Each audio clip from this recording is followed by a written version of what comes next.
hope you are all well. My name is Adam Arwood. They call me the Zotmeister. And this is Throwback Thursday. Tonight's theme... how many weeks has it been now? 12, 13? Oh, whatever verse this is, same as the first. I'm doing pew pew pew as my theme again. Celsius and Jezendar, good to see you both here. Glad you could make it. Yeah, when it came down to coming up with a theme at the last minute, yeah, I went back to my list of previous themes and the games I had written down for it, and yeah, I wrote down a lot of games for this theme. I played like a quarter of them. So, we will definitely be doing some more of that, even after this, I'm sure. But there's one game in particular that I managed to get running, and rather well. A little surprised at that, actually. Literally right before I started streaming. So I'm looking forward to doing that, but I'm going to save that for a little later as a surprise. But yeah, it definitely fits the theme, and it's going to be a very, very pretty, beautiful one. So this is going to be a semi-open format, Throwback Thursday. If you have a game in mind that fits the theme, pew pew pew, feel free to suggest it in chat. In fact, please do. And I may just play it. Just about the only reason why I wouldn't play a game that you suggest would be, well, anything that would otherwise violate Twitch's policies, or something that I played last time, which would have been my very first episode of Throwback Thursday, actually, was when I did this theme. Although I suppose I could really be strong-armed into doing one of them again. Oh! Sales, he is! Oh, thank you so much for that. Comment reads, great stream with Kitty with Contra and Streets of Rage 2. That was so much fun. Yeah, we've been doing that quite a bit, completely sporadically. So whenever I happen to find myself in her stream and she's doing something retro, it just seems to happen, and I'm happy to keep going with that.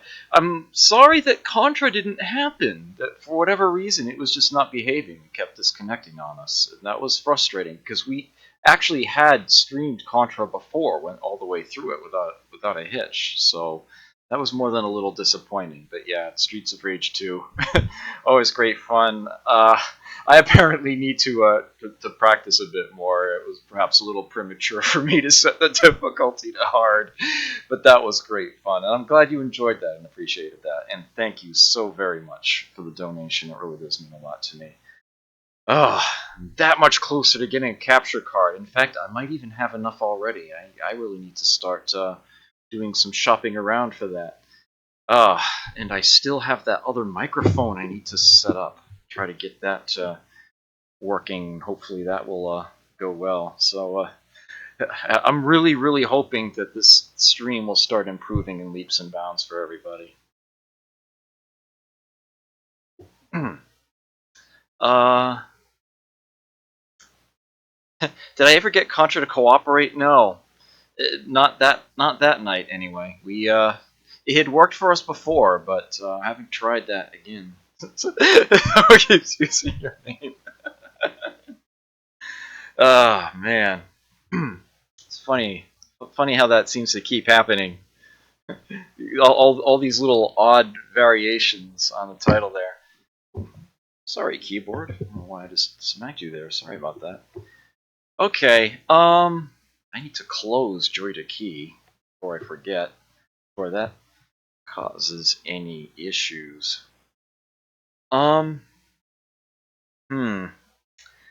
So I got this nice long list here, and no particular order in which I want to do things. Oh, that's right. I know what I was going to do. I was going to open up, because I'm actually tracking this now, although that is as far behind as... Actually, it's a lot less behind than some of my other things. But I do have this... this would be episode 12. So I am actually keeping track of this. Okay, theme is Pew Pew Pew 2.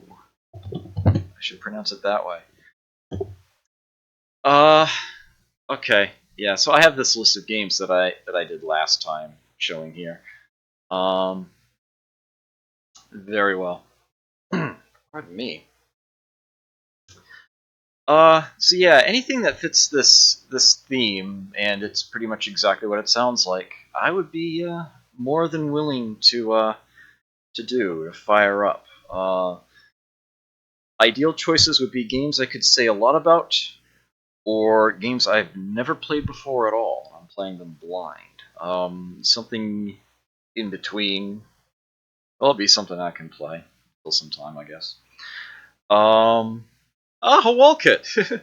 Good to see you again. Glad you could make it. Yes, tonight's theme is pew pew pew. So if you and this is an open format. So if you have any game you can think of, arcade or NES is something I would almost certainly have available. Other than that, well, ask and we'll see. And hopefully I can make that happen. But to get things started off, I will play one that I am actually more than a little surprised that I didn't play last time, to be completely honest with you. This being one of Toaplan's most famous shooters. Let me get this on again. I know lots of people that aren't terribly knowledgeable in video games at all, and yet they fondly remember Sky Shark.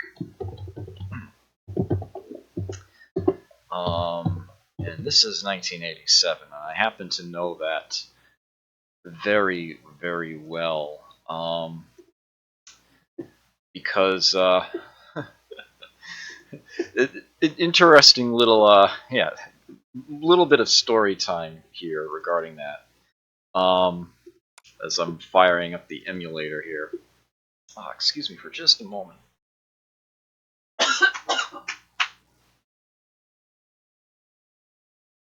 I think I'm going to invest in a cough drop or two here.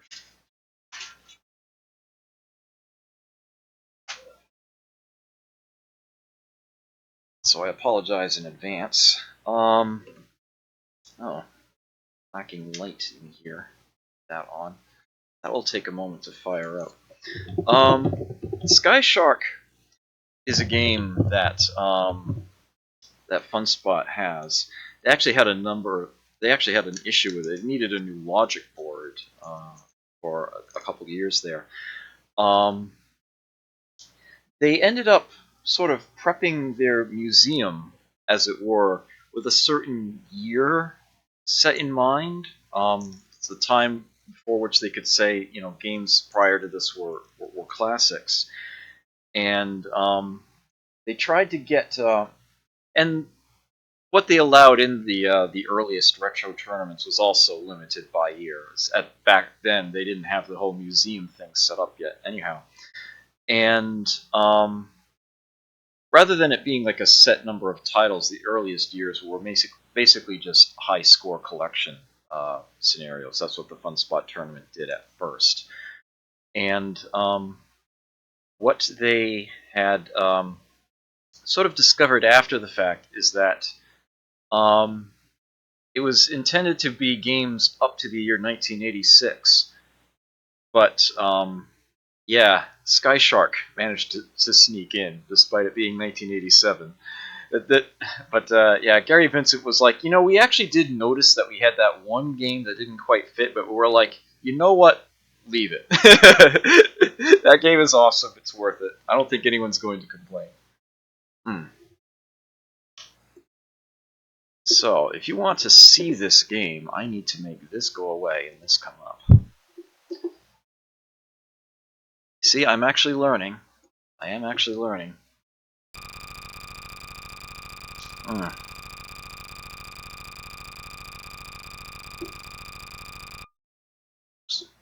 That better positioned. Yeah. Ugh. I can play 1942. I just find that game more than a little mind-numbing. But it can be played, and if it has been requested, I'm sure I will play it once. Yeah, Martin Bedard goes by the Pro with some odd assortment of underscores. Otherwise, I'd put his handle in chat, but I'm not sure I'd get it right. He has been playing a lot of 1942 on his stream. He can regularly finish the game on one credit, and as a matter of fact, I think he's basically been trying to get to that final boss plane on one life in order to maximize his score as much as possible. It's he's very, very good at the game, yet I still find it a little painful to watch, in all honesty. But yeah, that's just the game. Although I suppose I could play 1943, or some of the ones later in the series, although I'm not as familiar with those. But I'll play it once. I don't mind. I really don't. I'd be happy to. But let me get a run of Sky Shark in here. Love the music for this. Okay.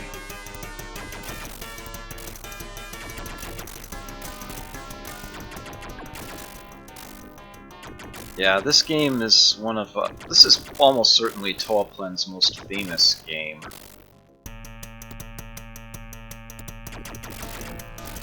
In the US, at least. A lot of the classic shooter tropes are all present here, and it wouldn't surprise me if it were the progenitor for a number of them. Tanks that take 2 shots to destroy. The first shot only breaks the turret.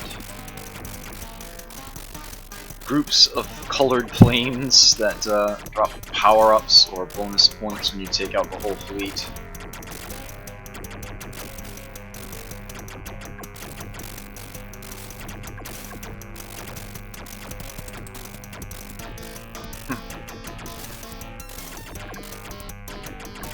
And although it definitely predates the... Oh, couldn't squeeze in there, dang.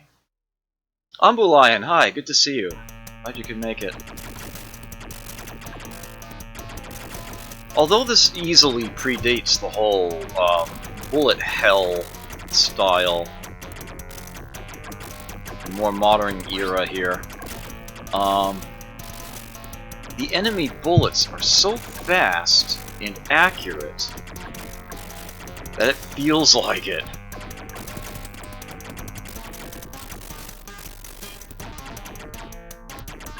And yet the game manages to remain surprisingly fair.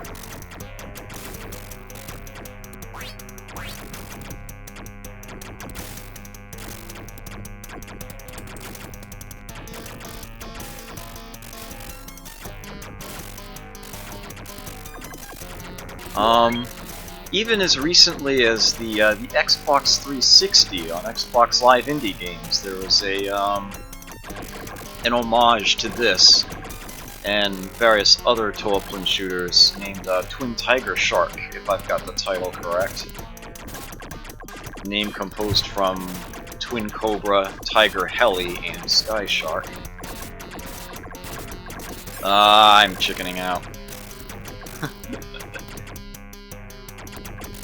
This is a game where the bombs do not immediately save you from enemy shots. It takes a moment for the explosion to come out. Ah.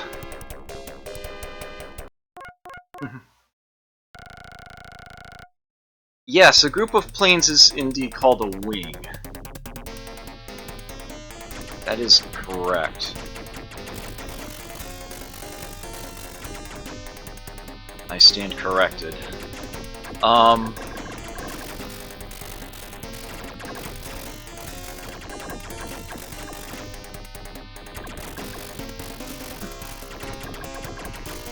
Yeah, the beginning of that stage, shooting up the planes on the beach.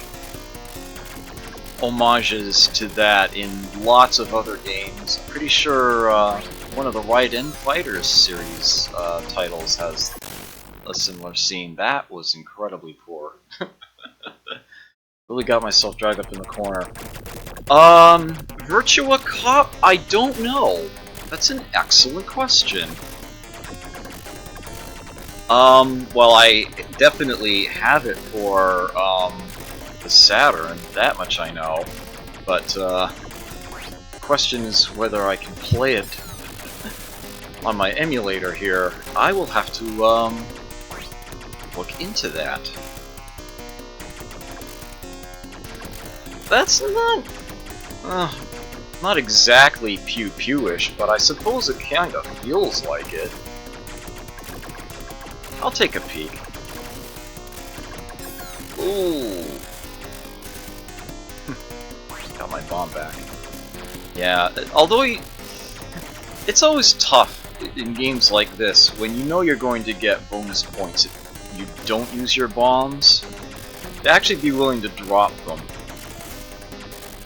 But the nature of this game is such that if you hesitate on dropping one when you need it, it's too late. You need to sort of predict when it's going to have to come out, because it does not negate enemy bullets right away.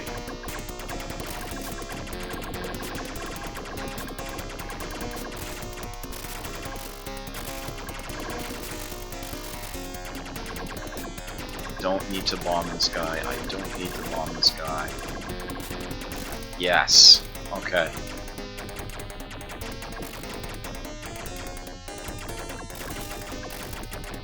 Ooh, I almost flew right into him. Important not to hang out all the way at the bottom of the screen, sometimes. Don't get a whole lot of advance warning on enemies coming up from behind.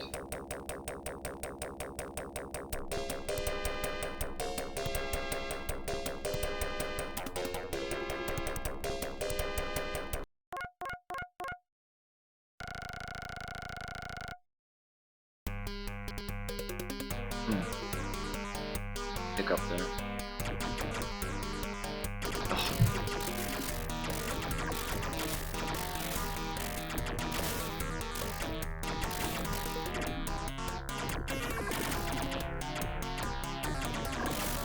Ooh, ah, nope.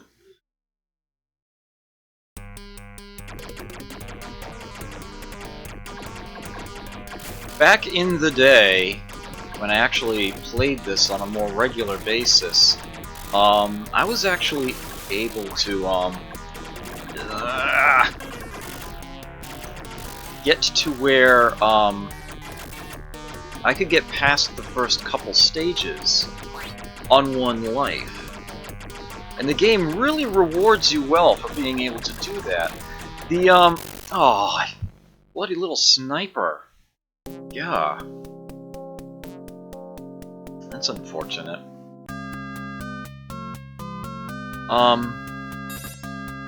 What you get from the wings, if you don't die for a while, actually gets consistently better in a certain sense. As the power-ups stack up, your bullet spread gets larger and wider. And although they start giving you more of the yellow groups that just give you 1,000 points in between if you've lasted a while, eventually the game will send a blue wing your way. And if you manage to take all of them down, your reward is an extra life. which is extremely valuable in this game, as perhaps you've noticed. But you have to be able to live on one life for a long time in the first place in order to get it to show up in the, to begin with. So yeah, it's a tough one. Yeah, the actual area count is I think it really only measures like a screen tall or something, essentially. So it really is a good measure of your distance into the game. It's not really how many stages that you've been through. It's funny the way that they counted that out. That isn't a bad score, given that I haven't really played this game seriously in quite some time. But I don't quite think that's highlight worthy. Maybe if I finished the third stage as well, that would be something up there. Yeah, this is a classic game. It's still very solid today. There's really nothing wrong with it. Alright, so I'm going to close that up, and I'm going to take a quick peek to see if I have... No, this emulator does not support Virtua Cop, I'm afraid. I know I've got the games for the Saturn, and I wouldn't mind showing them off at some point in the future once I get the capture card. I probably only have so many games for the Saturn that it wouldn't surprise me if I simply did a Saturn night as a Throwback Thursday once. Yeah, so I'm afraid I won't be able to do that one. But I can follow that other request. I will gladly do 1942. This is, I want to say, Capcom's second arcade game, like, ever. I'm pretty sure that only Vulgus came before this one in Capcom's history. I'm about 97% certain on that one. It's actually not going to be terribly easy for me to confirm that right here and now. As a matter of fact, I should stop trying. Play the bloody game, Adam. Okay, it's 1984.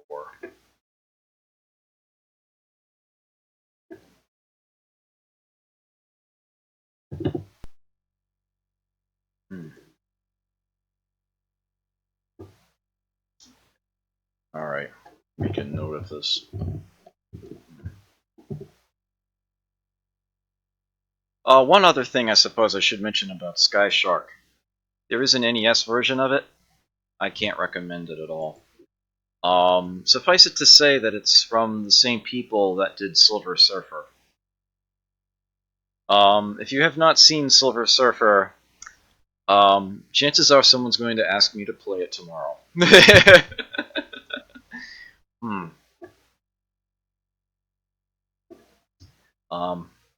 The music is fantastic. I mean, Timothy Fallon's interpretation of the classic Sky Shark music is great and all, but the actual play of the game leaves more than a little bit desired.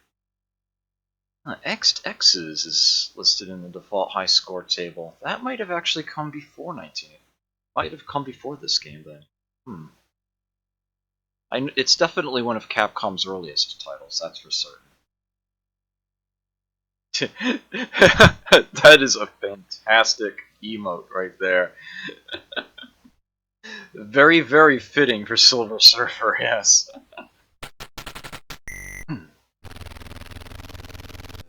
Midway? No, Capcom.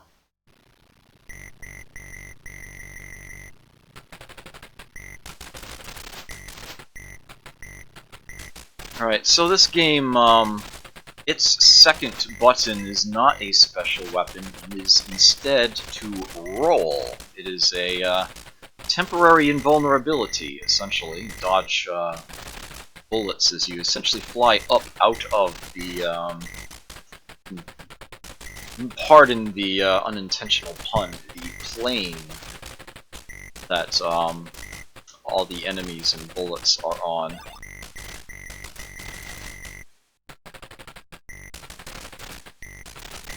Oh, curses, that was stupid. That's... we're off to a bad start already.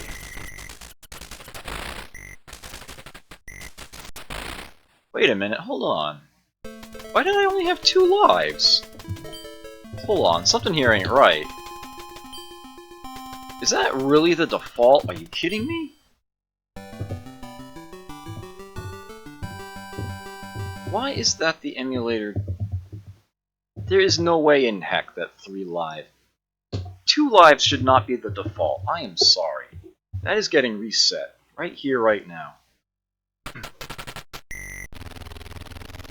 This game is not that bad or that hard. I'm not trying to get it over with here. Oh, actually, you know what? I am going to reset that one more time before I forget this. There is one thing that I can do to make things run a little smoother. There, let me do that. Just going to, I'm learning neat little tricks as I go, trying to make the most of my one PC setup here. Researching the 19XDX series, are you? Yes, there was indeed a sort of a special edition version of 1943 Kai, and I've played that a bit too.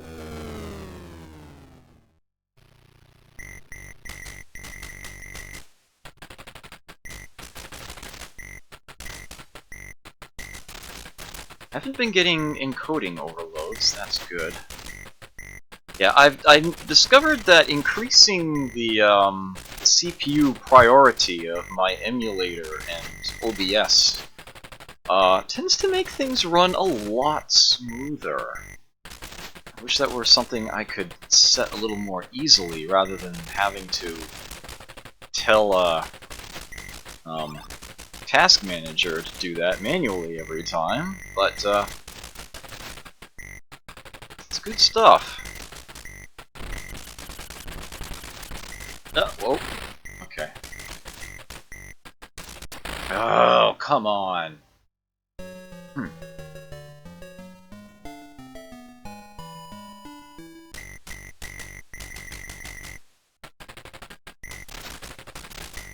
I really shouldn't do things like that. It's a bad habit that I need to get myself out of.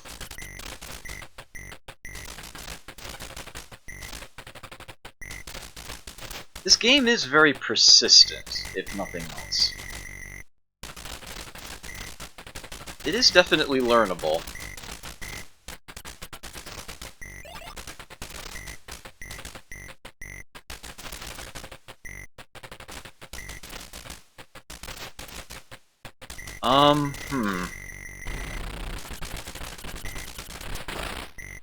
The score for those big planes increases by 500 points, up to a maximum of 5,000 each, for each one you manage to destroy without losing a life.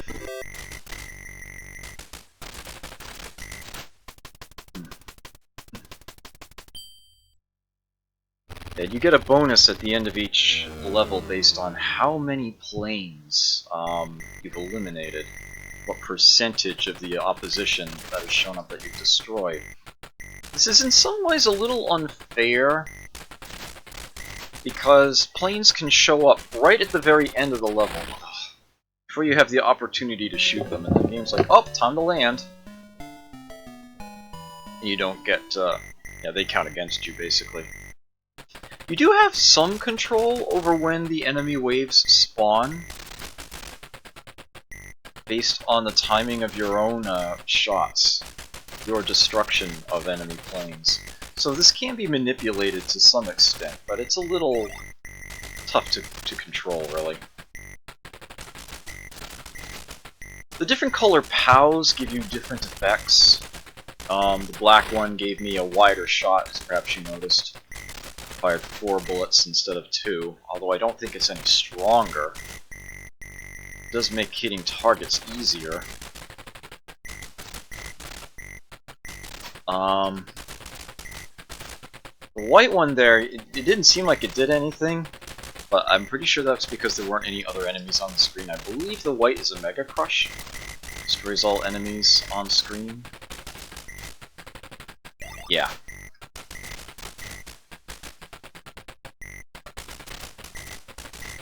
There's one that gives you extra rolls, one that gives you an extra life, although that doesn't show up very often.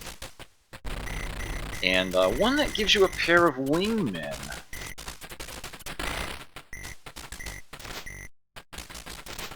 Giving you a much wider field of fire. Oof. Until you get hit. Or the wingmen themselves get hit, which takes out the wing... Well, if a wingman gets hit, it takes out that wingman. The wingmen fly away at the end of a stage, but they come right back again at the beginning of the next one, which kind of makes you wonder why they bothered. Probably because they didn't want to have to depict them landing on the carriers between stages.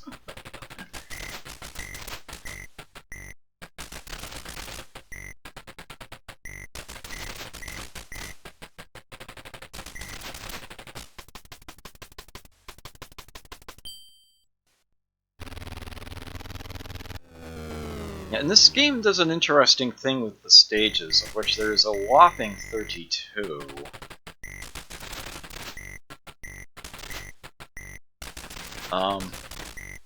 It doesn't tell you what stage number you're on. It tells you how many more stages there are to go in the game. So the first stage, it says last 32 stage. This is the game's third stage, it said last 30 stage. I don't know if that's optimistic or pessimistic or what. That was terrible. Gives you overall percentages. Yeah, if I had proper timing instincts... You know, I didn't even roll the plane once. I did not play that well at all. I have to play this game with the controls. Yeah, I really have to play this game set up in a different manner. Hold the controller in a different way. Let me move where the roll button is.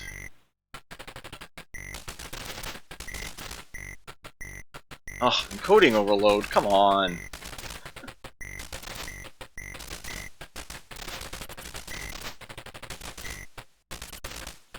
Here I am playing this game a third time, because it's just embarrassing how far I made it.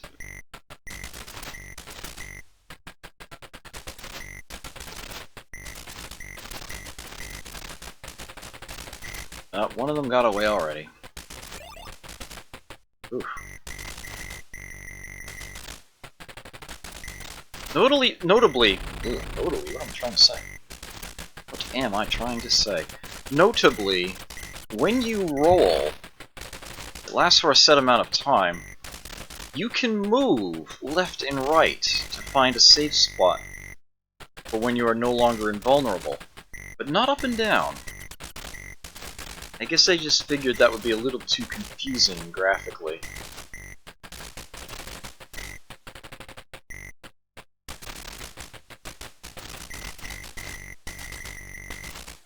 Ugh.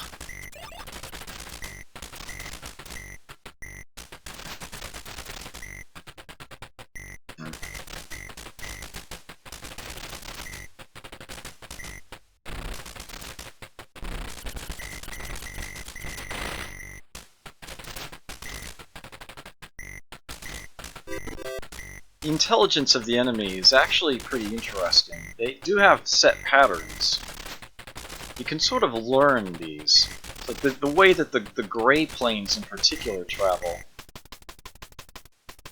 You come to learn that if you get relatively close to them, they're going to want to double back.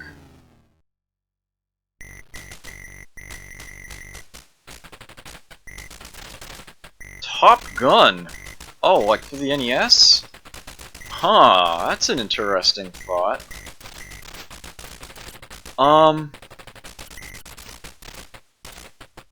I have not played that on stream before, but I have played it. Played it quite a bit, actually. I own the cart, but it has been quite some time. You probably want to see if I can land on the carrier, right? I would need some practice on that. Ooh, I cut that awfully close. Nope, there we go. It finally happened, I hit the roll button.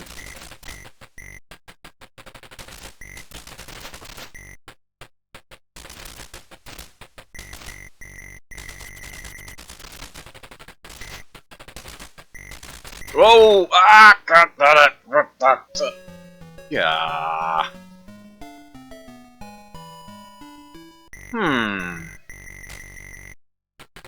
Is Top Gun pew-pew-ish? Actually, I suppose in a way it might be, huh?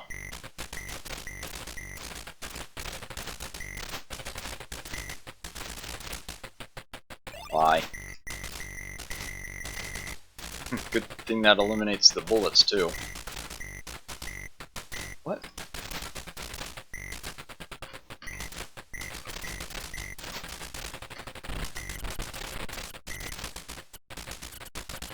There are a couple of things in this game that haven't come up yet, and I would like to show them. I'm actually playing 1942 on a Thursday. Oof.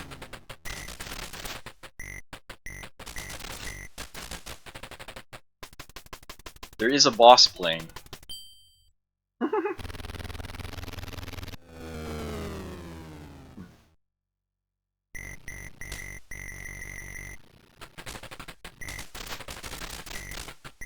There's also bonus stages.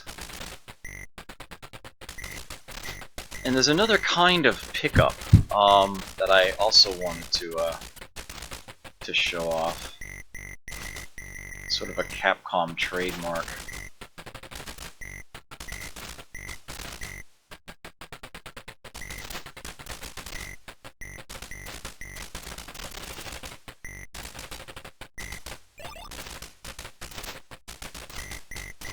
Capcom hasn't had nearly as many classic releases. Oh, I'm not gonna catch it. Damn it! Yeah, that small plane on the left-hand side sneaks away very quickly like that. There will be another one in the next stage, so hopefully I can. Ooh! Hopefully I can show it to you then. If you do manage to catch one of those and shoot it out, it spins around a bit, and then drops an item known as the Yasichi.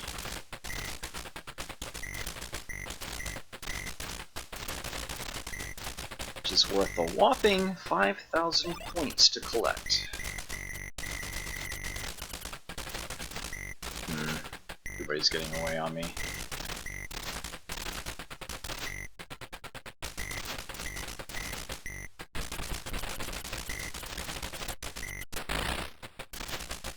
Sprite artist Ari Feldman basically made his own versions of pretty much all the sprites in this game, and made them freely available to people learning the well, a much older version of the Game Maker software by Mark Overmars. So you could follow along, as it were, with the tutorial on how to make a scrolling shooter, which is actually one of the easiest kinds of video games to learn how to program.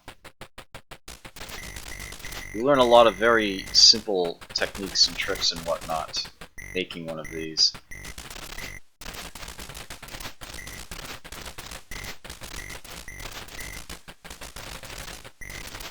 Someone was even so bold as to use them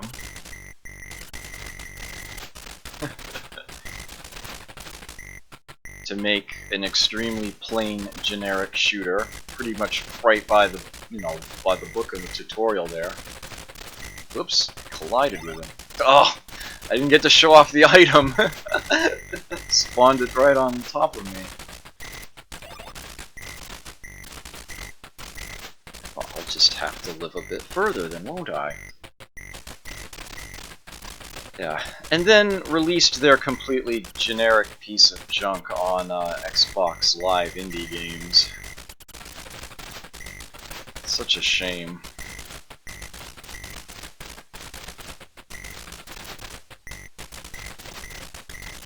They so totally did not have the rights to do that. Oh, well, I suppose that's one way to kill a big plane. So this is a bonus stage, in a sense, the point up and percentage stage, as they call it. You may have noticed that none of these enemies are firing, and there's an awful lot of them. So it's sort of a break stage, as it were. Get that little tidbit of music. A DLC pickup. Oh dear.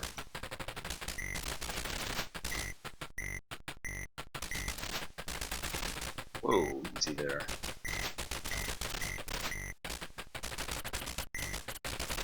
Ah! I should have rolled there. Oh, I'm sure he didn't. He probably didn't have any real opportunity to consider it, though. I know I didn't. It's sort of why it happened. Yeah, getting a gray plane to not escape off the bottom is... Ooh, ouch. Often as simple as just approaching it. Just flying towards it a bit. But we'll want to actually double back for another strike.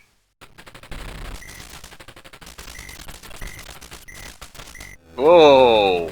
That was definitely a necessary roll.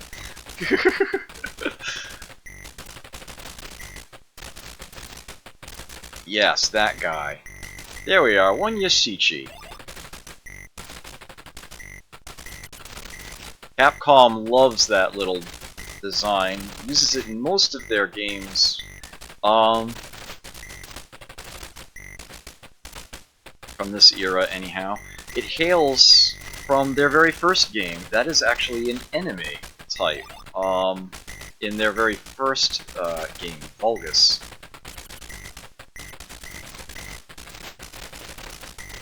Oh, no you don't.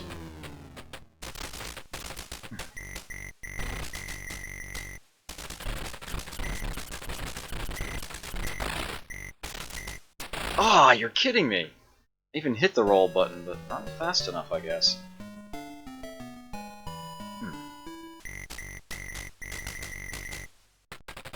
I wasn't close enough to the top of the screen, I missed one of those. Oh.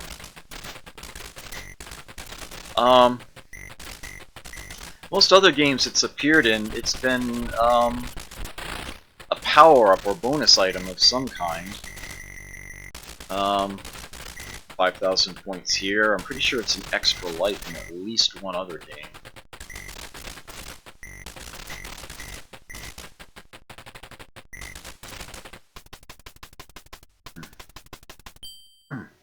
Yes, Xbox Live Indie Games is actually something I want to do with, well, I suppose it wouldn't be much of a throwback, would it?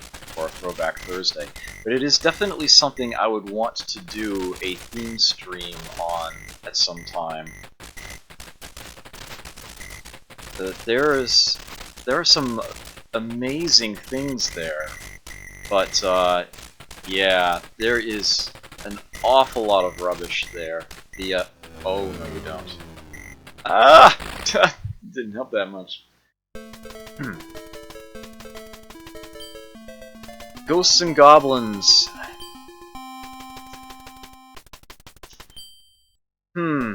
Yeah, a lot of games get ripped off for various bits and pieces. Alright, well, I still didn't make it to one of the boss planes, but that was not a that was not an entirely embarrassing run of the game. Still, still a lot worse than I would typically like to see, but I have to move on to something else. I can't keep playing this right now. So yeah, that will have to do for now. Man, you've really got me wanting to play this more, actually, because I should be doing better than that at this. I can't believe the default was 2 lives. That was so weird. It's like, I've never seen an arcade that only gives out 2 lives playing this game. It's like, no. No, forget it. I'm setting it to 3. I'm changing the dip switches. Just leave it with that. Yes, UN Squadron. UN Squadron! Actually, I played that last time. That's right. I did actually play UN Squadron last time. That one did in fact happen. But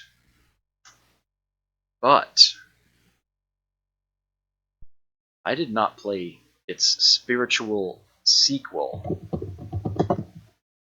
And that I will gladly do right here, right now.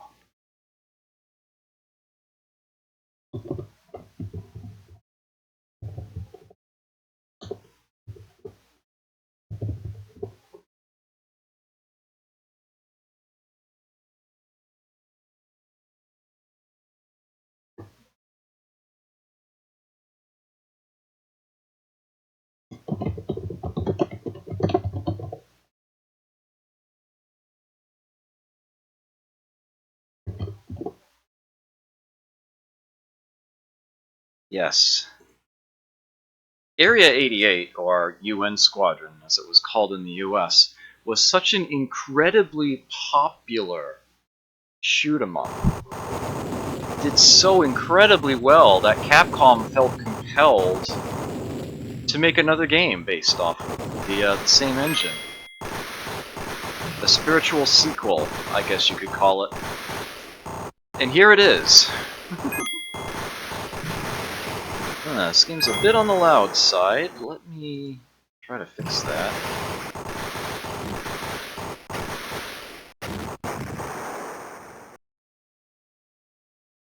Probably don't have to lower it too much.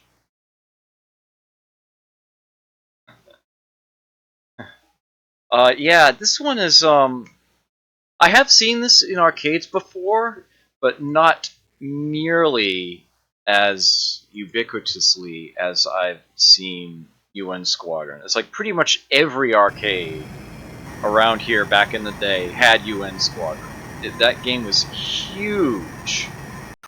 This game, in comparison, not nearly as widespread, but, yeah. Great stuff there.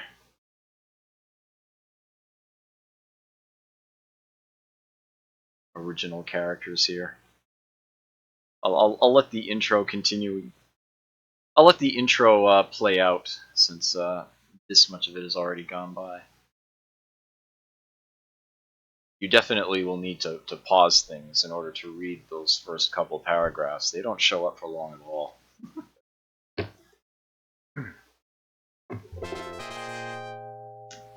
Oh, make a quick note of this.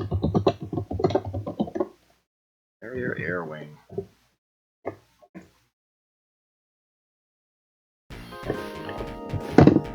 Yeah. Same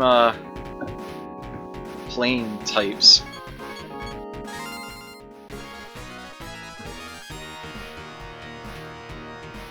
Your mission is to regain Tokyo. You will have to fight your way through the enemy's air force. Good luck. I suppose I should use a Sean Connery voice for that, right?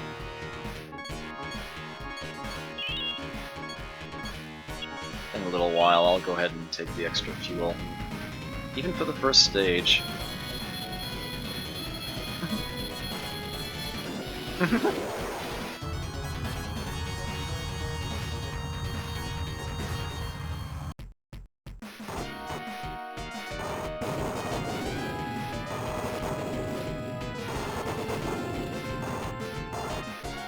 Now, I actually don't remember what those things do, as it were.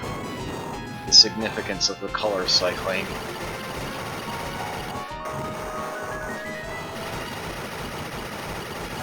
Are they maybe keyed to the planes?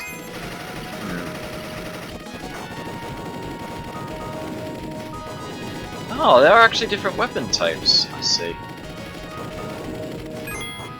Yeah.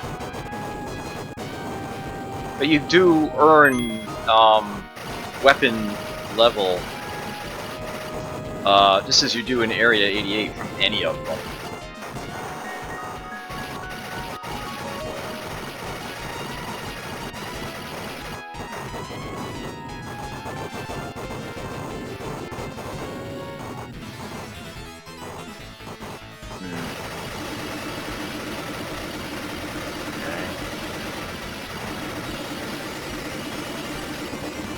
Oops, hit there. Oh, those tiny little micro missiles it fires out in streams. I have trouble seeing those sometimes. Doesn't help that they're behind, you know, that city backdrop there.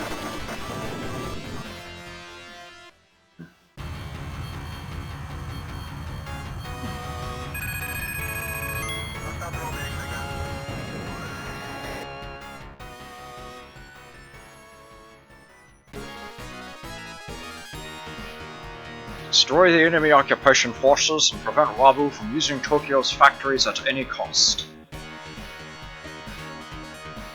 Good luck.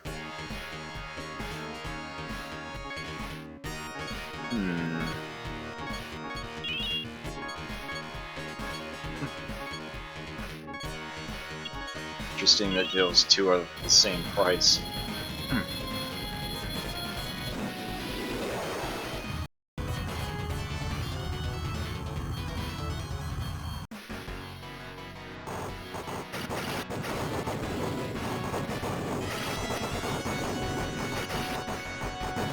Oh, whoops. So it's the blue one.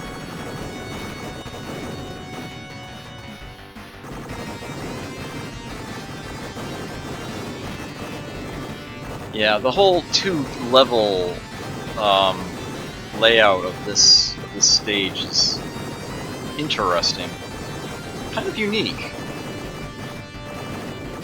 I don't know a lot of the levels in shoot-'em-ups that play like this.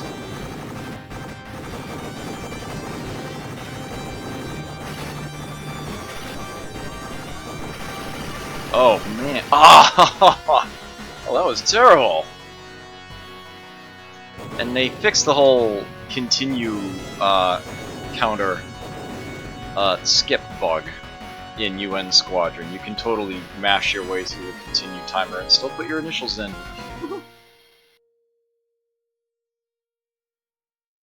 That was terrible. I'm gonna try again.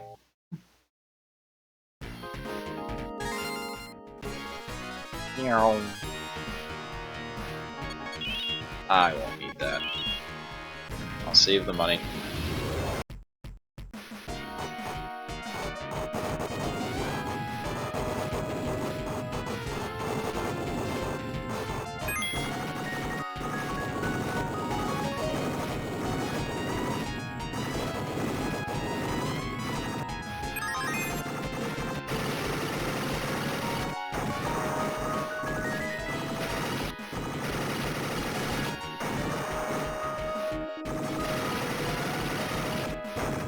This is the shot with the narrowest hitbox, so I'm guessing it's actually the strongest.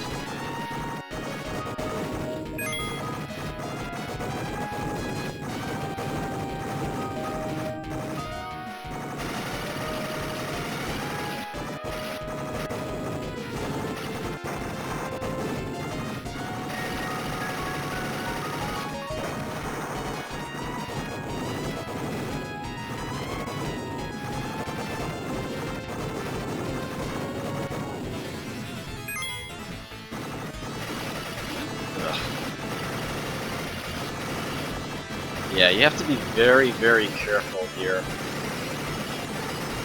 can take a lot of damage very quickly and not even see it coming.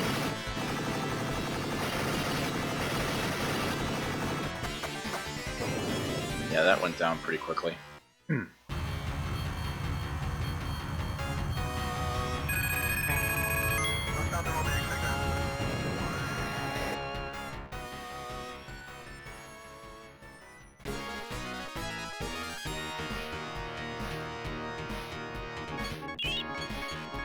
By a super shield.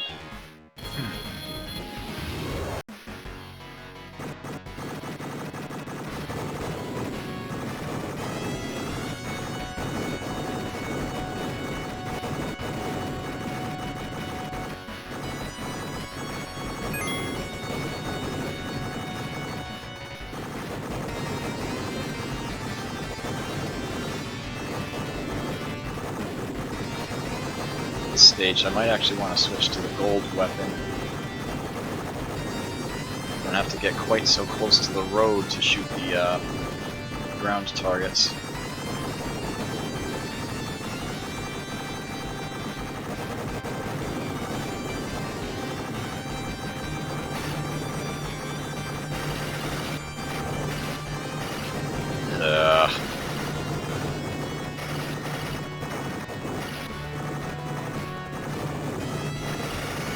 Whoa! Are you kidding me?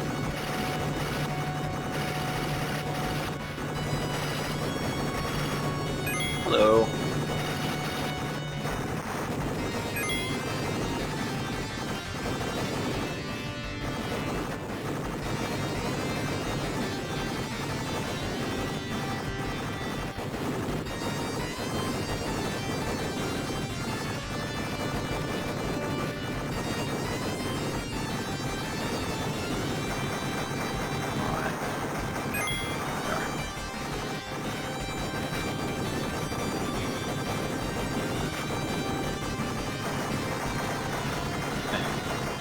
I don't know about this whole arbitrarily carving through the sides of buildings thing this game's got going on.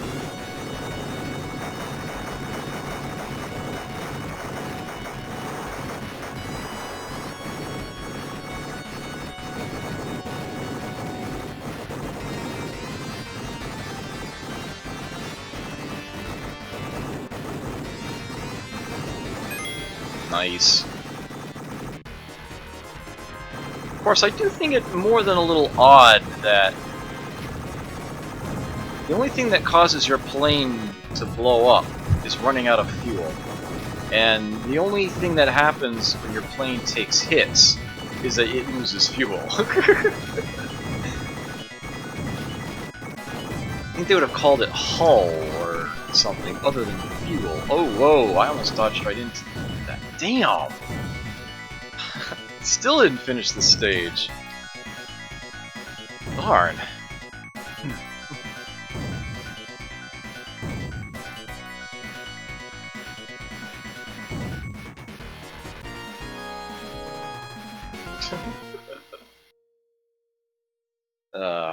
Definitely need to practice this one a bit more.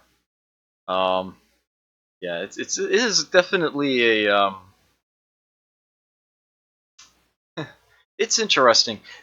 Compared to UN Squadron, it actually doesn't feel quite as solid. For some reason, I can't really put my finger on, so to speak. But it's a decent game. It's playable enough. It wasn't entirely a quick, hey, that game made so much money, let's, you know, make something else just like it. They did put a good amount of effort into this, but, yeah, this is something that, compared to UN Squadron, feels a little off about it. I can't even really say what. But it's not a bad game, any stretch of the imagination. Actually, since I chose that moment to quit the emulator, you can actually read that now. That's how it starts, at least. Okay. Yeah, not quite as polished isn't a bad way of saying it. and it's hard to really explain what precisely about it is off, except to say that if you play one and then the other, you'll feel it. And I can't really go into much more detail on that. Oddly enough, it's kind of a little weird. Well, I can't help but notice that all of these games that I've played so far have all involved planes. I could have played them last episode. As a matter of fact, I'm almost certain I did play Sky Shark last episode. I played it again, and probably shouldn't have. Oh well.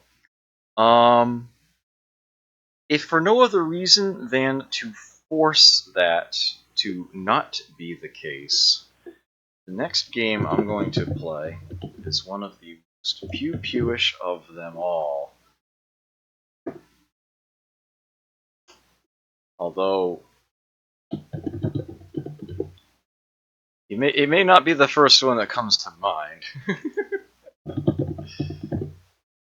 Several other things might come to mind.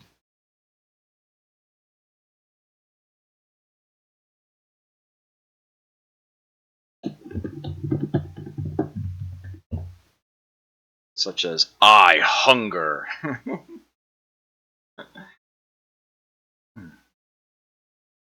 Now, notably, this game has always had a few issues with its emulation for whatever reason.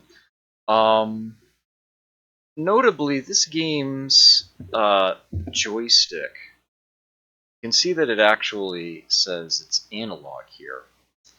Now, that's not entirely true, but a simple digital 8-way won't cover it. I must have missed something that you mentioned earlier, Jesendar, because I did not see that line. Yeah, there, yeah, UN Squadron. I did play UN Squadron the first time. I think I actually played Sky Shark last week. If I did, oops. Oh well, I'm happy to have played it again, honestly. I don't mind repeating games too often, but when I'm literally doing the exact same theme again, to repeat a title seems a little off. But yeah, I offer Carrier Air Wing as a substitute for UN Squadron. Submitted for your approval. Right. So Sinistar does not have an analog joystick, but it's a better map for one on a modern controller because the Sinistar joystick really, again, only has up, down, left, and right, but it tracks distance as well, but not to the granularity of your typical analog stick. Instead, it's actually like a series of microswitches, I think it had on it, or I don't think it was potentiometer based. Man, I keep finding myself needing to look up things about this joystick. They call it a 40. What they should call it is a 48-way joystick, but they don't. They typically call it a 49-way. Your standard joystick is usually considered an 8-way. It actually recognizes 9 positions: up, down, left, right. 4 diagonals, which are essentially, say, like up and right at the same time, down and right at the same time, so on. And completely neutral in the center. You're not holding any direction in on it. What you have, given that you can't push the stick left and right at the same time, or up and down at the same time, what the Sinistar joystick gives you is the 7x7 array, as it were. It recognizes small, medium, and long distances in up, down, left, and right. So its vertical position can be all the way up, mostly up, partly up, neutral, partly down, mostly down, yeah, all the way down. You have 7, and then you have 7 more going horizontal, giving you 49. And they call it a 49-way joystick, even though they don't call your usual joystick a 9-way. Yeah, it makes no sense to me either. This is that neutral spot in the center. So it will actually matter if I use an analog stick as opposed to a D-pad, because it will recognize how far in any particular direction the stick is being pushed. And you can sort of more easily maintain directions that are not quite at 45-degree rotations. I hunger. Of course, what this game is most famous for is its speech. Actually, let me pause that real quick because it looks like I really got to get its volume back up again. Let's face it, Sinistar is a game you want to crank up. Relayer my windows properly here.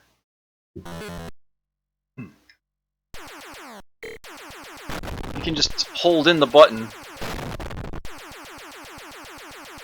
for rapid fire, but you can't actually fire faster than that if you mash it. And there are times you're going to want to do that. There is only one other button, and that is to drop Cinnabombs. Each of these little crystals I pick up, that I farm by shooting the asteroids, becomes a bomb when I collect it. And I am going to need to get a certain number of those as quickly as possible, or I am going to have a really, really bad time. All these little red guys that are roaming around actually serve 0 threats to me. Those gray turret-looking things, on the other hand, very much can shoot me. That's what they're there for.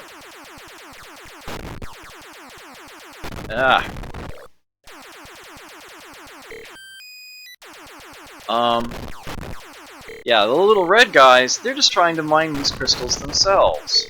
When they get them, they take them to a little project that they're building off in the distance somewhere. It's the yellow dot there, you can see it in progress. That is the Sinistar. Once they finish building that, if I don't have enough bombs to destroy it, and right now I don't, not even close, I'm in trouble! Big trouble! Get back here! Ah! Warriors got me. Oh no. There's only one more piece. It takes 20 pieces for them to build the Sinistar. It only takes 13 Cinnabombs to destroy it because all the face pieces... Ooh, ouch. Beware, I live. Oh. Beware, I live. This ain't gonna last long. Beware, coward. Run, coward. Ugh. I am Sinistar. For a game where only 2 things can kill you, it is notoriously difficult. Insanely difficult, even. Yeah, the only 2 things that can kill you are a warrior shooting you, and the Sinistar eating you. That's it.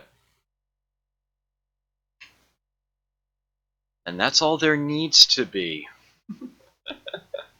I hunger.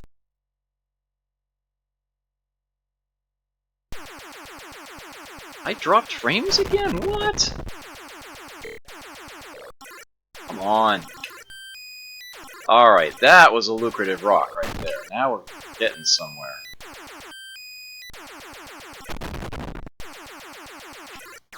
Ah, curses. This game does have, one famous bug. Can't even really call it an exploit, it's that bad. It's a bug. People figured out a way to actually get shot to death by a warrior and eaten by Sinistar, the only 2 ways that you can die, at the same time, the very same frame of the game loop. And if that happens on your last life, the game actually, you know, well, the game, well, part one of the bug is that the game actually does cost you 2 lives when that happens. Are you kidding me? Yeah, got the bombs, but it's still apart there. Let's try this again. Yeah, it's bad enough that you lose 2 lives under that circumstance. But what's perhaps even nastier is that if this happens on your last life, the number of lives that you have actually goes to -1, which of course is treated by the game as 255, because it's an unsigned integer it keeps track of lives with. So, yeah, you can play for quite a bit of time when that happens. That has never actually happened to me. I haven't tried to do it much, but it definitely, it is definitely a thing.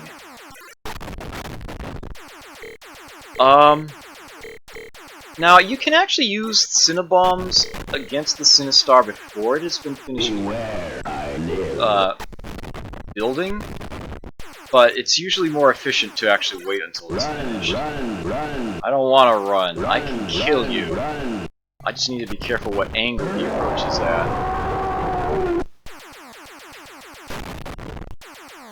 There we go.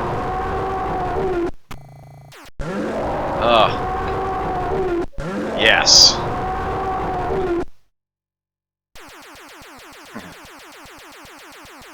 See if I can get a few things on the way to the next area. Alright. This level has a heck of a lot more workers than the previous one. So the Sinistar will get built a lot faster. This is a tough game to play when you don't have the actual proper joystick for it. But, yeah, you can actually shrink down the Sinistar in progress. Try to keep the level going a bit. The warriors, notably, the enemies that actually shoot at you, can only fire in 8 directions, and you can fire in a lot more than that, so staying at dead angles to them is the key to surviving their onslaught. Of course, that gets difficult to do when there's like 5 of them on the screen at once. But, yeah, it's a key tactic, key means of trying to survive. Ugh. Just never get hung up on taking out enemies. Always remember that they're working on the Sinistar, and you need to keep pace. Because the Sinistar, the only way that you can deal with it is with Cinnabombs. You can try to deke, essentially, buy yourself a little more time, but the knockback that it receives from the bombs is the only way you can realistically survive against it. And if you don't have enough to destroy it by the time it becomes alive, good luck with that. The next stage after that one they call the Warrior Zone. There are a lot more of the enemies that shoot on that level. Also, though, fewer workers. It goes back to the lower numbers. So that level tries to kill you off by shooting you rather than getting you with the Sinistar. I have seen the 4th level precisely once. They call that the Void Zone. That stage has very, very few asteroids compared to the other stages. This doesn't seem to slow the warriors down much. It certainly, I mean, the workers down much. It definitely slows the player down. Yeah, if you can finish the 4th stage in Sinistar, then you are probably like a top 1% player of this game. This game is that hard. It is ridiculous. Absolutely insane. Yeah, classic game. Um, one of the most pew-pewish of the titles out there. I feel compelled to follow up Sinistar. Well, you know what? Any chat suggestions, or shall I dive into to something else? I'm actually playing Sinistar makes me want to play Robotron. Makes me want to play something a little more ever so slightly saner. Slightly later game from the same company, actually. Um,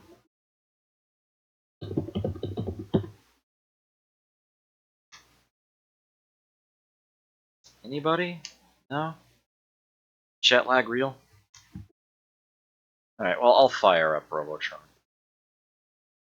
Something tells me few will complain about this.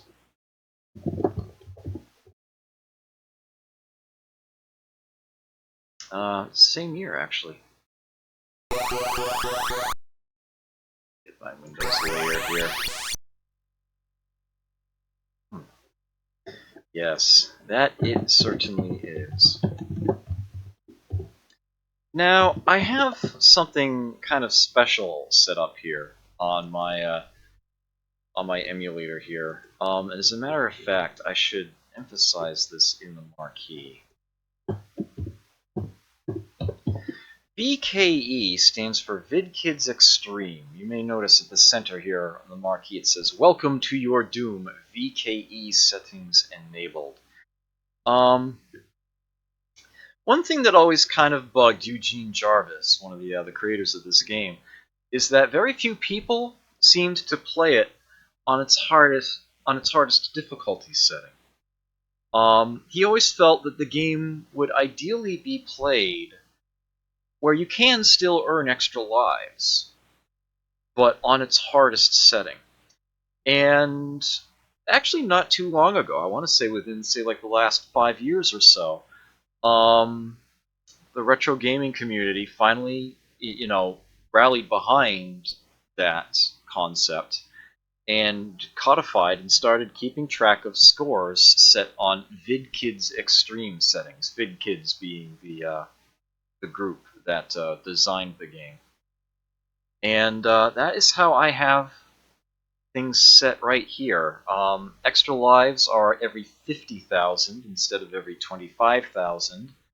And the difficulty is cranked all the way up to 10, the maximum. I think you still start with 3 lives.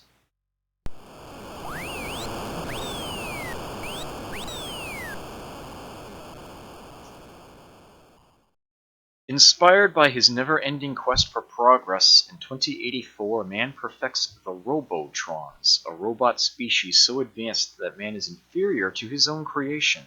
Guided by their infallible logic, the Robotrons conclude, the human race is inefficient, and therefore must be destroyed. You are the last hope of mankind. Due to a genetic engineering error, you possess superhuman powers. Your mission is to stop the Robotrons and save the last human family. That'll do. So you are probably likely to see a number of shorter runs here.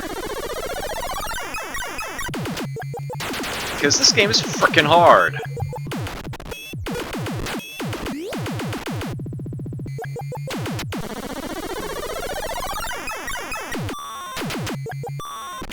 Oh, ouch. That should not have happened. That was poor positioning on my part. Ah! Grr! Oh, wait a minute.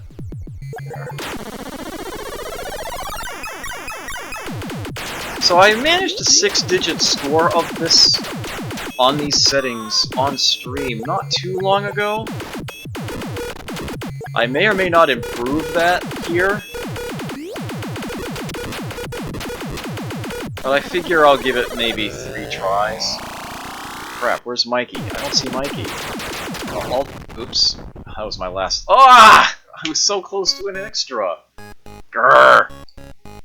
Ah, so freaking sharp. Frick about. Yeah.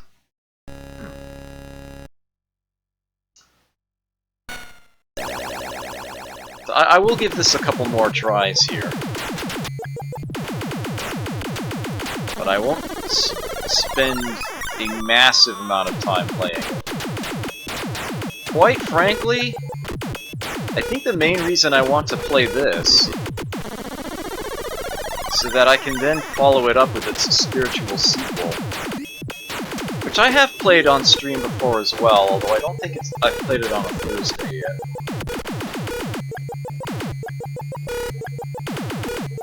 Nice.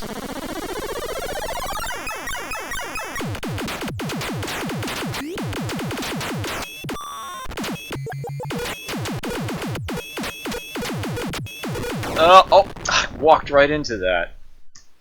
Walked right into that electrode. It was silly.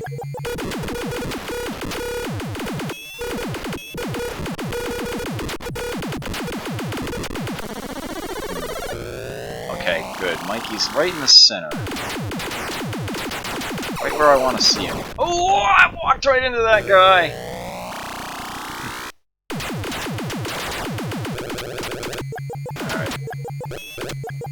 Oh, you're kidding! Oh, I'm still in good shape here. Not great shape, but good shape.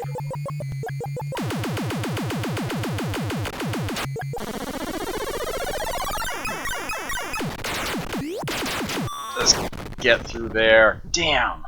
Oh, that was a close one. That almost was an improvement.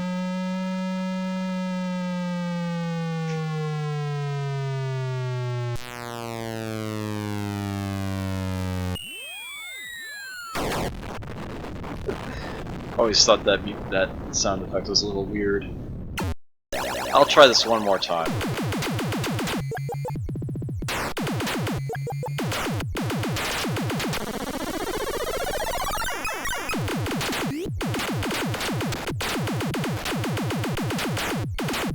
Whoa, wait a minute. Ah, oh, come on. Well, there's 3,000 points I'm not getting.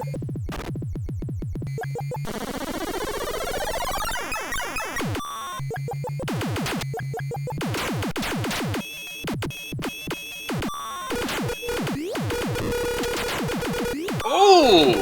I thought I was taking a hit there.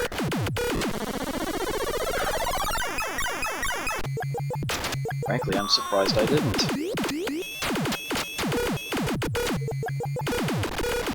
Ah, that was avoidable.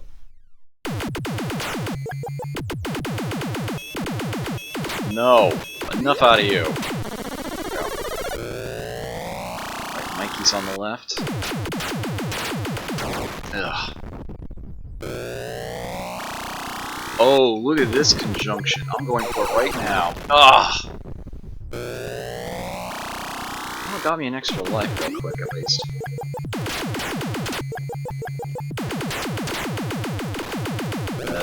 This isn't good.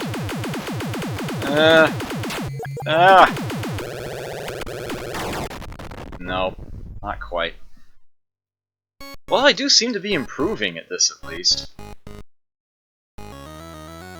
Getting more consistent. Alright, but that will do for Robotron for now. Let me just quickly check one thing here.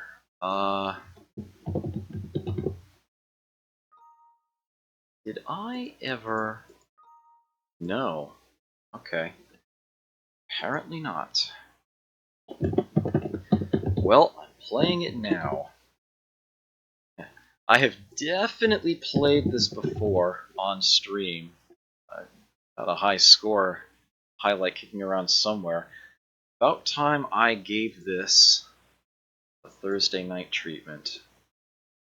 I am playing the story sequel to Robotron 2084. this quaint little game called Blaster. Uh,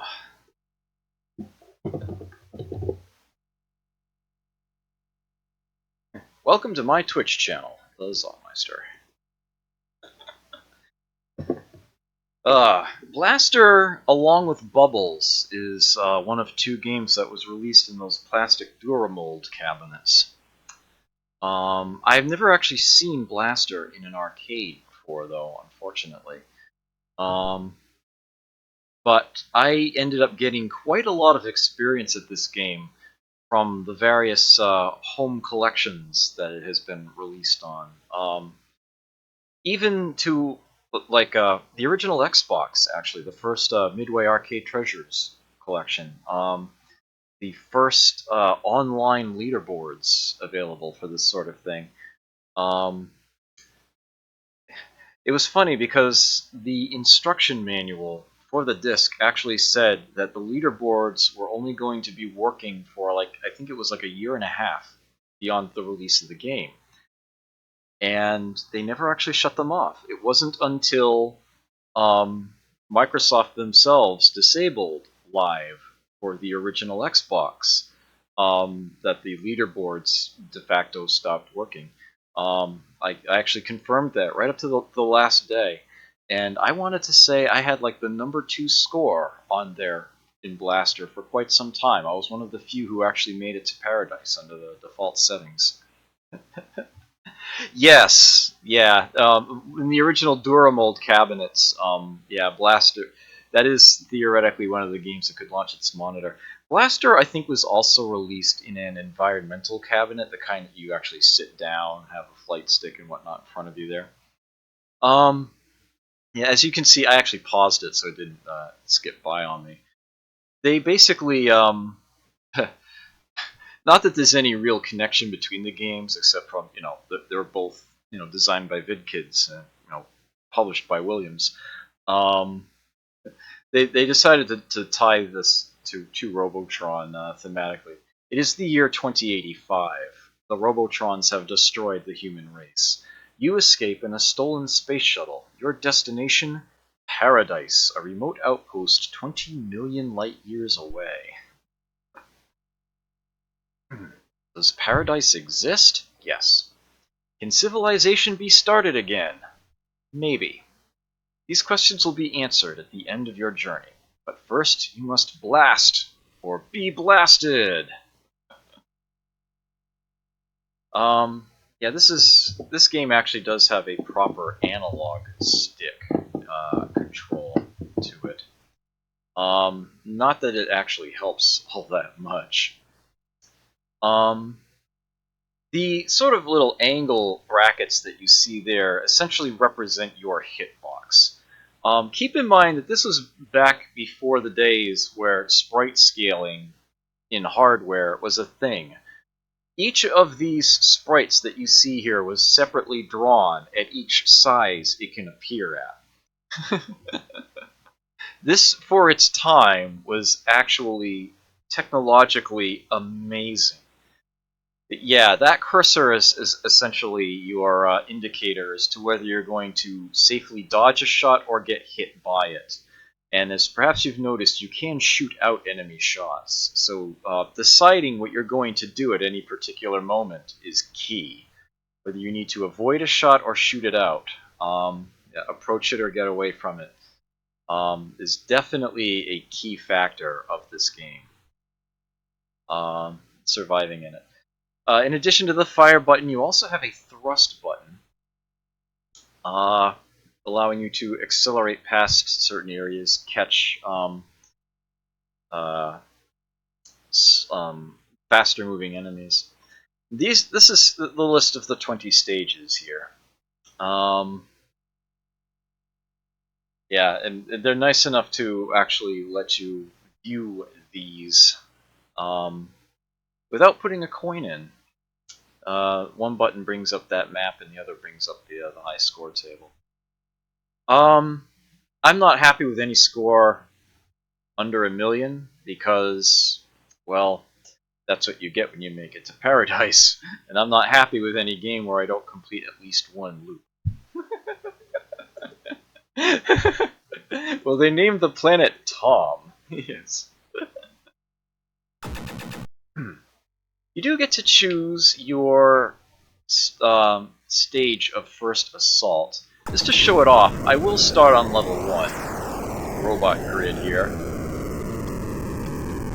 You can fly through the various gates that show up for bonus points.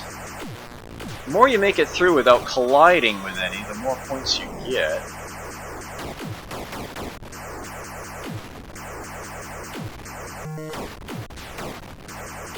$2,000. It maxes out at 5,000.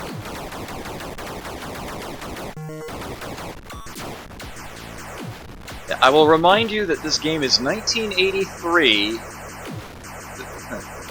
This game was, produced in 1983, and this is before 3D in video games was even remotely a thing.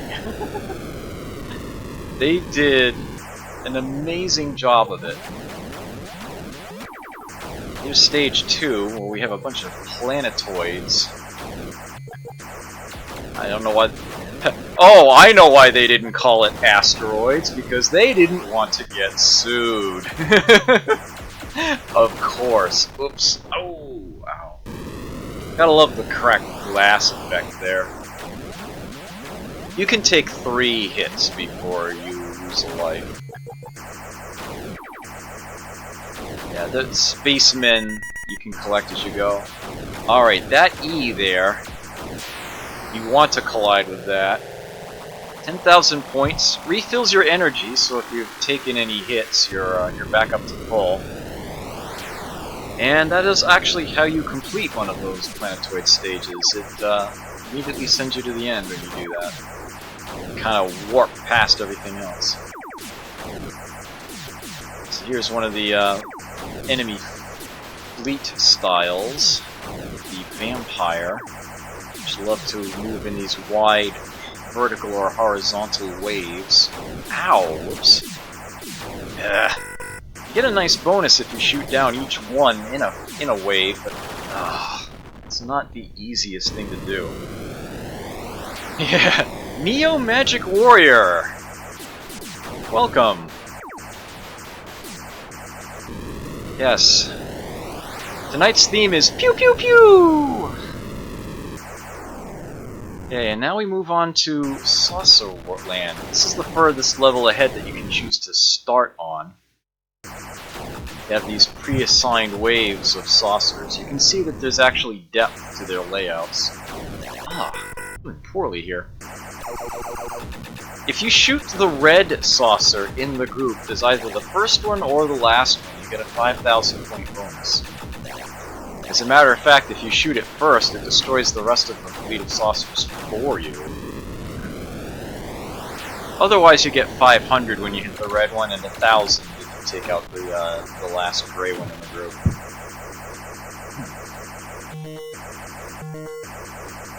Ooh. Ow.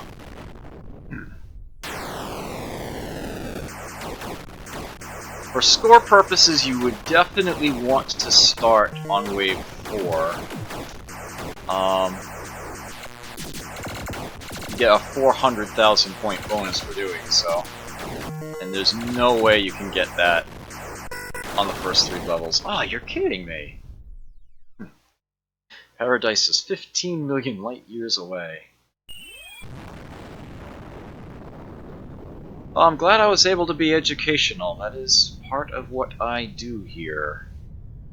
Trying to showcase these games.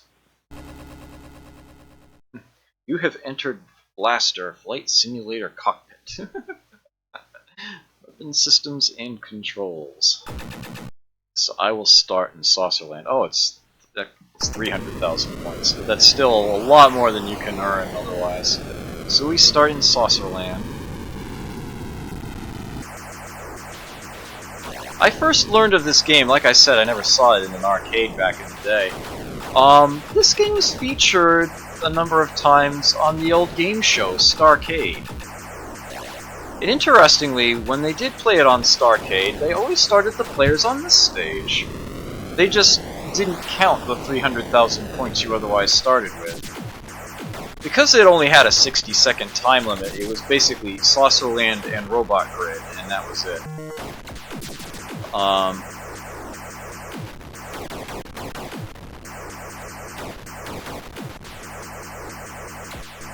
Oh, whoa, that was close. Yeah. I try to stay low so I can go through the arches here, but when those bomber planes come by, they'll usually have my number if I stay low. So I try to... Ooh! It was right on the edge, huh? I usually try to move up and down just enough to get them to lose their tracking on me. Ah! The edge of that one. Damn it! The time tunnels basically serve as bonus stages. All you have are astronauts to rescue. If you don't miss any, their value goes up 500 points apiece, up to 3,000. Yes, and for this planet's this planetoid stage, they're warning me that I may need to thrust in order to catch enemy ships that fly away. Now, sometimes I want to leave a ship out in the distance if I know its shots aren't going to be a problem. But that isn't the case. I can hold in that thruster, watch them grow large on my screen again, and try to shoot them down. Ugh. There we go. Shooting out those fleets of monkeys.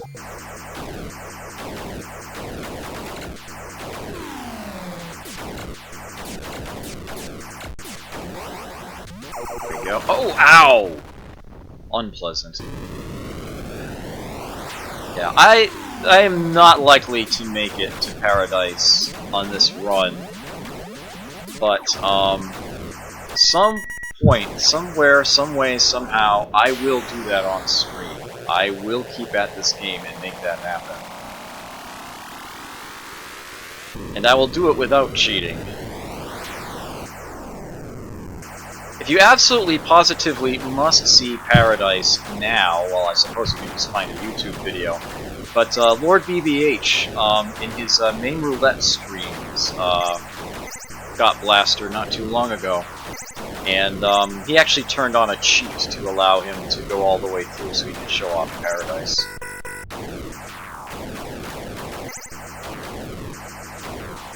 Ugh. Ugh. Yeah, these vaguely feline ships here, their V formations are usually not too bad to deal with. Oop, ah. If you do shoot the red one, not first, but otherwise early, the greys will tend to spread out in these stages. Oh! I got sniped. Damn it. Ah! Another hit there.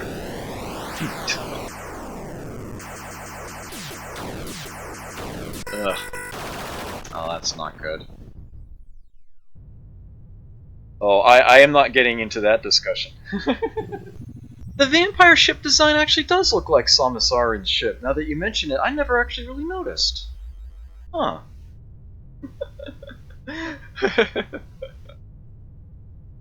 Good point. Well, that's what Neo Magic Warrior was referencing. Silly me. Well, I am not doing a good job of catching your lines in chat, Jezendar, and I don't know why that is. I apologize for that. What time is it? I'll try again. I'll give this another run. But just one more. So far, these have all been arcade titles. I'll probably, well, I actually don't have that much more time in my first half here. I'll probably do, some, console or DOS stuff, in the second half.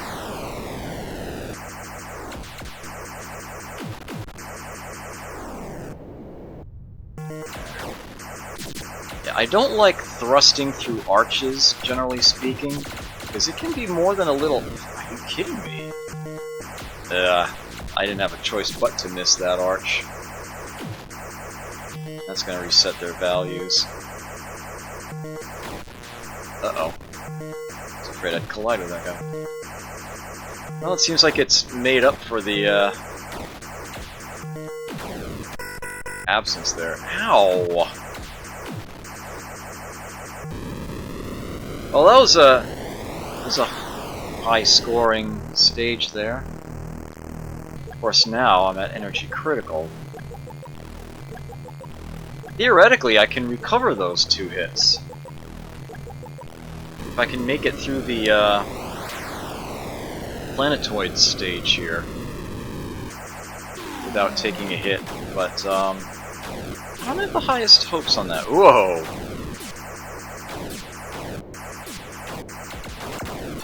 Uh-oh.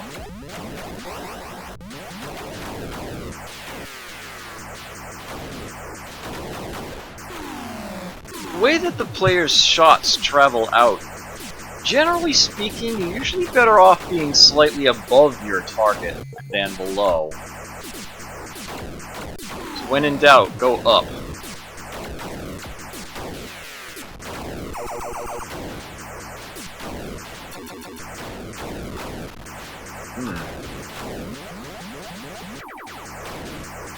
Oh, where's that E already? That's the sound that it's telling me it's coming. Yes! Whew! I should be firing as that's doing. I can actually hit things as I warp away, get some more points out of it. Ooh! That was a sharp-angled shot.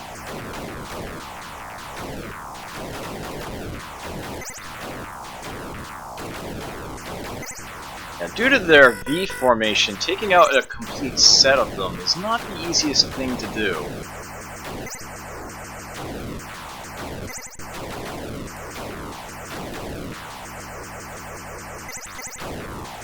If you just attack the closest one, you're going to end up with enemies, you know, with a gap between them on 2 sides. And you're probably going to have one of them shooting at you. At a very unpleasant angle while you're dealing with the other one. I usually try to aim for the back side, one side or the other of the line, just patiently shoot them out, and then quickly burn through the other side. Gets a little scary sometimes, though. Darn, took the hit doing that.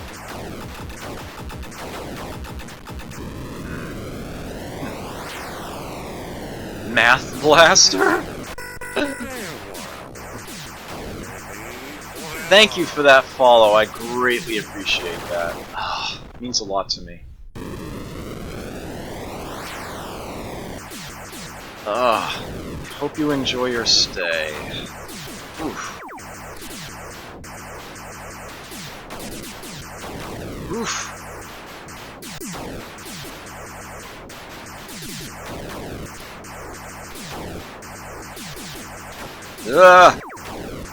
Yeah.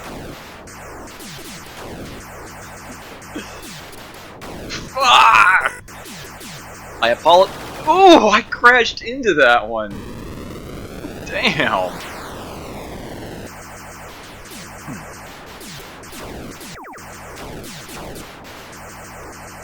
What platform even is Math Blaster? There's the first Masterminds wave. These things are pre-arranged in box formations, and they shoot out a lot of bullets. Oh, there are some line formations as well. But, yeah.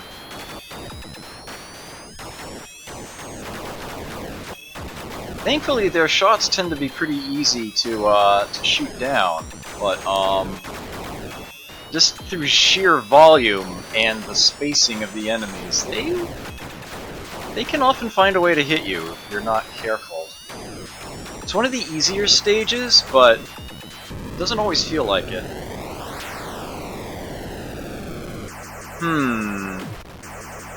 Well, I don't have the PC version of it. I might be able to locate the Genesis version at some point, but I doubt it's something I've already got kicking around. I will take a look.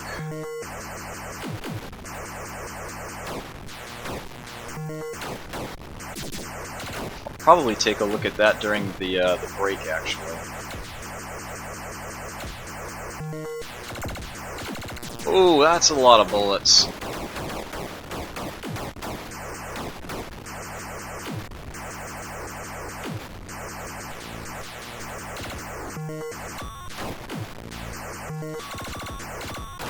Ugh, nuts. Oh, last life. Time tunnel. They come a lot faster here. No. And at much wider angles, it's a lot harder to get them all. Planetoids again. Whoa! You guys came fast.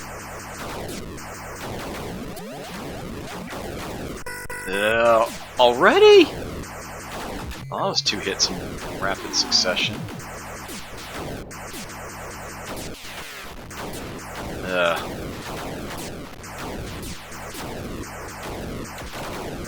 Monkeys. There we go.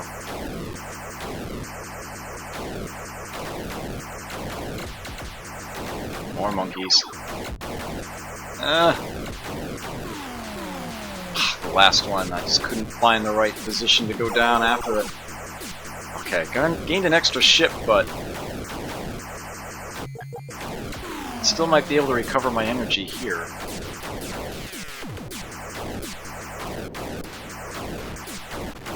Ah! Damn it.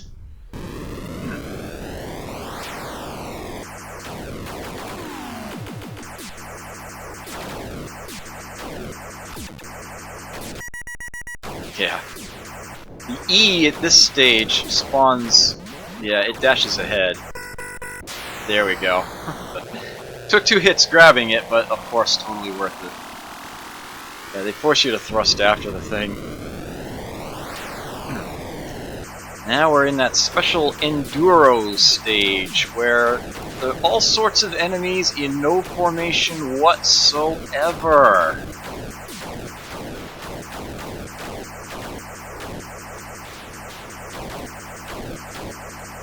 Definitely an endurance match here.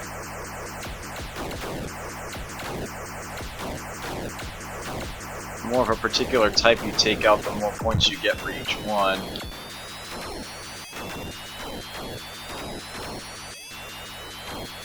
This really is just a matter of sort of looking forward, looking ahead. Ooh! Ah, damn.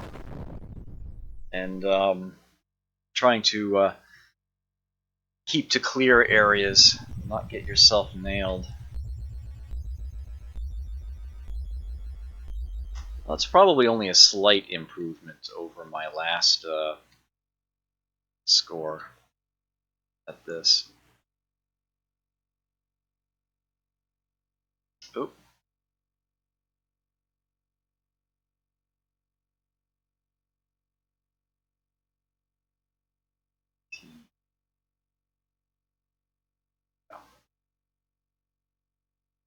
And initials also, because it uses those to keep track of, yeah, that. Limiting to 5 entries per player. That was a slight improvement. Not a large one, but a slight improvement over what I had before. Yeah, I will make it to Paradise on stream at some point. I will definitely be working towards that end. Right. So I don't know why I'm dropping frames tonight. That's obnoxious. Not a lot though. Not a lot. All right. So I'm going to take my usual halfway break now. It's just about 11. I'll I'll give you 2 more hours, which will probably be mostly console and DOS stuff if we come up with enough ideas for that can make them happen.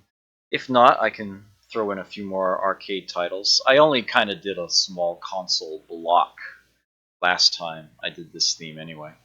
So, actually, I wouldn't mind playing Xanac again, given how terrible I did, but rather keep it to new things. Yes, Top Gun was mentioned. I'll definitely take a look at that. And there is Math Blaster, and I know that there are 2 on DOS that I would like to show off. I'll probably make that happen. I'm looking at my list right now to see if I have other console options listed there. Not a lot, but there are a few. So yeah, I can take a peek at some of those. We'll definitely have enough titles. That's not even remotely an issue. I mean, I've like I said when I started this, I've got enough games that fit this theme to do an episode 3 and 4 with the same theme. All right, but for now, I will take my temporary leave. I will